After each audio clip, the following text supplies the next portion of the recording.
What's going on, everyone? It's Bales, and welcome back to another AFL Fantasy Captains video on the channel ahead of round 16. Really interesting week for captains. I think there's a lot of good options to be considering this week. So the top 5 was a bit tricky to sort of round out. I think that there's a good few options at the top, but to round out the top 5 was actually a little bit tricky to put those options in. So I'm looking forward to chatting through these options for you guys and what I think will be the top 5 and probably top 10 for the week. So let's get stuck into it. But as always, before we do, if you can smash a big thumbs up on the video, that would be very much appreciated. So you guys have been smashing it with the likes lately. Been getting over 100 in every captain's video, so maybe we'll try for 150 today. So if we get 150 likes on the video, that'd be fantastic. Appreciate everyone's support that they always do show on the videos. And also make sure you subscribe to the channel if you haven't already. We obviously passed 2.5k the other day, so thank you once again for that. We're obviously on the track now to 3k subs. We're now about 490 or so away, so yeah, hopefully we can hit that before the end of the season. But if you'd like to help us achieve that goal, then make sure you subscribe if you haven't. So let's get stuck into the top captain options, I believe, in round 16. So coming in at number 1 is the number 1 selected player in Captain's Challenge as well, Errol Golden. He's just been too good, hasn't he? He's the number 1 averaging midfielder on the season. He's been fantastic in his last 5, 116, 119, 151, 127, 154. Been absolutely smashing it. I'm pretty sure he's number 1 averaging player in that period as well. He's actually got a good history against Freo as well. We've played them 5 times for an average of 110.4 in his career. Also scored the 157 points against Freo at the SCG in this exact game last year. He's already played Freo, got a 95 early in the season, gave away 6 free kicks in that game. And from memory, 2 or 3 of those were from tackles, from tackling his opponent high. So tackles, that's well, 15 points he lost. But then if you add the extra 8 points or however many, it's a fair difference. It's at least maybe 25, 30 points he missed out on. So that could have been easy at 130 there. But yeah, Golden, for me, he's just too good to ignore as well. Just his form. He doesn't come off the ground. He plays high time on ground. Like Jeremy Sharp could potentially run with him, and if Freo were going to try and stick someone on him. But how's Sharp going to tag Golden? I can't see it. And Golden plays such high time on ground that he's just going to start there and do what he needs to. So I expect Freo, if they're going to tag someone, to be a Chad Warner or an Isaac Heaney or someone like that, or even a Nick Blakey. I can't see it being even they could put Banfield on Blakey. I can't see them tagging Golden. So that's why he's my number 1. Just high time on ground, good form, safety, and and as a VC as well, he's got the ceiling. So I think he could be a captain or vice captain this week as he plays the second game equal second game of the round. Coming in at number 2, a lot of people would have other options here. I'm going Errol Marshall as my number 2 option. So Campbell obviously played with him in the last game. He only scored 105. I don't expect Campbell to be playing. And obviously if Campbell is playing, he would not be number 2. He probably wouldn't even be in the top 5. He'd probably be right down, maybe not even top 10. The reason I got him at number 2 is because we know what he can do as solo, but it's his record against Port Adelaide. So he's played them 6 times in his career for an average of 120.3. That's including a 73 where he was injured earlier this year with the 7... just when he was injured, with the 73. If you remove that game because of the injury, because he got injured in the first quarter or whatever, his other 5 games he's played against Port, he's averaged 129.8. That's an average. And last year against Port at Marvel, I think it was against Vicentini. It was an easy ruck, I remember. Scored 159. So had a massive game. That was on a Friday night. I remember a lot of us had him VC that week. So I've got Marshall there at 2. He hasn't actually had a score over 110 since that 171 in round 10 against Freo. And then obviously the 164 was a week before as well. So he's almost, you could say, he's due for a big score as well. And I expect if Campbell's not playing, Marshall could go big. So I've currently got Marshall as my number 2 option. And you're probably unlikely he's probably a captain, probably unlikely a VC unless you've got someone on the Sunday. And there's only a few options there, which leads us into our number 3, which is Sam Walsh. So you could go Marshall VC into a Sam Walsh if you didn't have Golden. With Walsh, he's got Richmond. We know how good a matchup that is. He has had 2 low scores of late, but they have both been tag affected. So he got the 79 against Eston, at the MCG. He got tagged by Durham or Caldwell. I can't actually remember who went to him in that game. He gave away a few free kicks in that game, but he also only played the 72% game time, which is a fair bit lower than what he normally does. He gave away the 4 free kicks, and then he got the 68 against Sydney with the Jordan tag. But outside of that, he scored 100 in every game. And in his other tons around those poor scores, 143, 114, 133, 113. So really good scores. Richmond this week, it's, I just think it's a really good matchup and a good captain option to go into on the Sunday if your VC fails on Friday or Saturday. Coming in at number 4, I have got Sam Flanders. He's just been really good. He was good. He sold again last week with 111. We've mentioned last week, he's obviously only had the 1 score below 100 since moving into the defence in round 4. He's only had 3 scores below 110 in that time, and with those other 2 being sort of mid-hundreds there. But he's obviously got the ceiling. We saw with the 163 against the Saints. Is obviously low. He's got Collingwood, which is a really good matchup. I expect him to go well. The reason he's a little bit lower is because of the fact Will Power's back.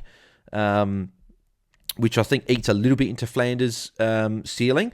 And then also the fact that with his role, he went into the midfield in the last quarter last week. Does that continue? Or was that just a game they just need to try something different and put him in there? Because he had the most CBAs out of any Gold Coast player in that last quarter. He had 6 of the 7, so he was in the 90-odd% mark or just below percent CBAs in that last quarter. So it'll be interesting to see, do they just keep Sexton and Power back there and put Flanders in midfield? I don't think so. I think that Flanders has got this role, so I think he'll go back into defence, and that's why he's at number 4. But I think in the midfield, he can still score well anyway against Collingwood. He's my number 4. And rounding out the top 5 is Max Gawn, who will be a popular VC option on the Friday. A lot of people do like having a VC on the Friday. And again, Gawn, he's averaging 119 just over 119.7 for the year. Against Brisbane early in the year, he did score the 149 against them. It was at the MCG though. This is at the Gabba, so a little bit trickier. But both teams like stoppages, and I expect Gawn to get a lot of hit-outs and do his thing around the ground. And every game this year that he's had a score under 100, he's gone pretty well after. So round 0, he got an 87. Round 1, he got 137. Then he got 92 against Geelong in round 8 in the wet. Scored a 109 against Carlton in the wet. Round 10, he got an 86 against West Coast. Followed that up with a 152 against St Kilda. And then obviously got the 98 against North. So more often than not, every year, every score he's gone over 100. And then mostly he's gone 120 or plus after having a poor one. So he's a pretty good VC shout on the Friday night. We know McInerney can be restrictive. But I think Gawn's sort of the perfect player if you've got the luxury to put a VC on him, I think that it's a pretty good move as well. So a few other options I like here. Well, one I don't is Bont. I would have liked Bont, and he would have been my number 3 option if it wasn't for the back spasm and him leaving training yesterday. That's the thing that concerns me. He could get subbed out. There's just a multitude of things that could go wrong. There's a chance he doesn't play. I think he will. It sounds like he will play, and Dogs sound like they're hopeful that he will. But even if he does, I just wouldn't take the risk. He plays the exact same time as Golden, so I would just VC Golden over him. Then you've got a Flanders plays just the game after. Then you've also got Gawn and even a Zorko and a Dunkley on the Friday night. So I'd rather do something like that. And just if you got Bont, if he plays, you probably hold. So I just wouldn't look at him this week. Merritt, I normally would like. Geelong are a good matchup for mids. I just think it's almost a certainty that one of O'Connor or Mullen will go to him. I think it'll be O'Connor because I think Mullen could go to Nick Martin. So that's the reason I wouldn't go with Merritt this week as a top 5 option. But I think he could still be a solid cap notch. We know he can still score well even with a tag. I just think that you want to get a guy that's not going to get any attention. So that's why these other guys in the top 5 are guys that I'm pretty confident that won't cop attention. So that's why they'd be there. Dacos as well, similar. Gold Coast, he's got a good history, averages 133.5 at People First Stadium, and he's got a pretty good average of 108 against Gold Coast in his career. It's just the fact that I think Touk will go with him in this game. I think they'll send Touk to him. Touk's got the engine, can run with Dacos, so that's the reason. I think he'll still score well, but I wouldn't have him as a top 5 because of that flag. Treloar, I think Phillips could go to Treloar this week because I think he's not going to go to Bont. He's too small for Bont, whereas with Treloar, matches up a bit better. I think Phillips could. I think Treloar's more damaging than Libba, especially on the outside. And I think Libba's going to do his thing anyway. So I think Phillips will take him. If obviously Phillips isn't named, I'd be a bit higher on Treloar as an option because it's a good matchup. just if he gets that tag or not. Houston, if he played on the Saturday, would be a really good option as a VC. I don't feel as confident as a captain. I know the matchup's there, but Houston as captain, it feels a little bit risky. If you want to throw caution to win, you could. I did say about Marshall, you could go and VC into Walsh. You could go VC Houston into Walsh. If you had a Walsh, that could be a play, and that would be something that I'd be a bit more keen to do, because that as a VC could be quite good. So Zorko, yep, good history at the Gabba. He's scored over 120, I think, in his last 3 games at the Gabba. He's gone over 100 in every game at the Gabba this year. I think he started off the year with a 105 and a 102 at the Gabba.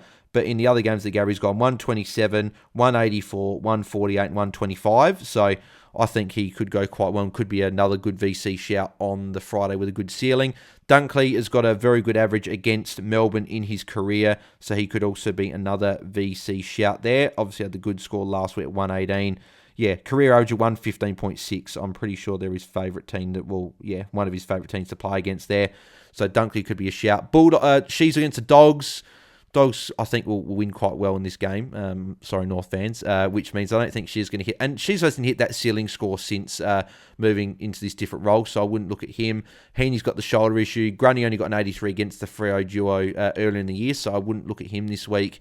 And you can't trust a few of these other options here. The one other guy I do like, though, bit down to this, I think Dawson led. Tough matchup there. Caldwell could go quite well, but probably not a captain. The other guy I do like down the bottom here. Where is he? There he is, right at the bottom. Tom Green against the Crows. Looked good last week with 127. I can't see anyone from the Crows tagging him. They could go Green and Dawson head-to-head, but I expect Green to go pretty well, and I expect the Giants to win this game, unfortunately.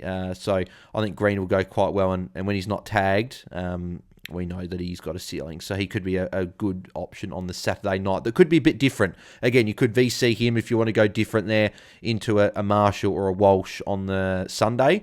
Or you could even captain him, because I think he's still solid regardless. So, but yeah, they're my top 5. I'm going Errol Golden, VC, into Rowan Marshall. If Tom Campbell's named, I don't expect it, but if he is, I'll go Golden into Flanders, or I could even go a Gorn or a Zorko into Golden. They'll probably be my few options I'll look at. I don't think there's any options in the outside. Here's I'd go, yeah. So I would go Golden into Flanders or Gorn or Zorko into Golden if Marshall was named with Campbell, but I don't expect that. So, yeah, that's what I'm looking at doing with my VC and C this week. So, yeah, let me know in the comments below, guys, what you guys doing with your VC and C this week. If you've got any questions regarding your captains and vice-captains, also put them in the comments below. If you've got any other trade questions or any other questions, put them also in the comments below, and I'll get to answering those hopefully before the round, but I'll get to them when I can. And if you'd also like to ask us a question on Q, then make sure you head over to askmeonq.com/AFL Fantasy Fanatics. The link is also at the very top of the description, so you cannot miss it. If you'd like to sort of ask us any questions about trades, captains, vice-captains, draft, team-dependent questions where you can send through your whole team, as Mitch likes to say, sort of give me your password, sort of type question where you send through your whole team. If you're not sure what you can do, I'd give you my opinion on what I'd do with your team, and then sort of literally any question you got with your team, you can send it through there. There's a heap of categories that you can choose from to send through your questions there as well. So if you'd like to hit us up there, then that'd be fantastic. Small fee for that one there, but it does help support the channel, but it also gives you a more in-depth answer than what I could give you in the comment section, sort of on the videos, or as an individual message on any of the social platforms. So if you'd like to hit us up there, then that'd be very much appreciated. We appreciate everyone that's already used Q to send us questions. Been a fair few of you guys already, so thank you to all those, and then thank you in advance to anyone that does hit it up, so make sure you do. But yeah, if you have enjoyed the video, make sure you smash a like on the video. 150 likes was the goal, so if we can hit that, that'd be fantastic. Make sure you subscribe to the channel if you haven't already, so we can hit that 3K subs goal before the end of the season. And yeah, we'll be back tomorrow for the pre-lockout chat at the usual time of 6 p.m. Eastern, 4 p.m. at Perth time. And then watch along will be tomorrow night. And there won't be any watch along on the Saturday, as I'll be going to the Crows-Giants game. So yeah, so Saturday be no content, but yeah, Friday we'll be doing the watch along instead for the Brisbane and Melbourne game. So that should be good fun. At least I won't have to have Oliver in my team. And yeah, watch him go 100 in that game now that I've said that. So, but yeah, thanks everyone for watching as always. And yeah, we'll catch you guys tomorrow for the pre-lockout chat and the watch along. So thanks for watching. I'll catch you guys then. I'm out. Cheers.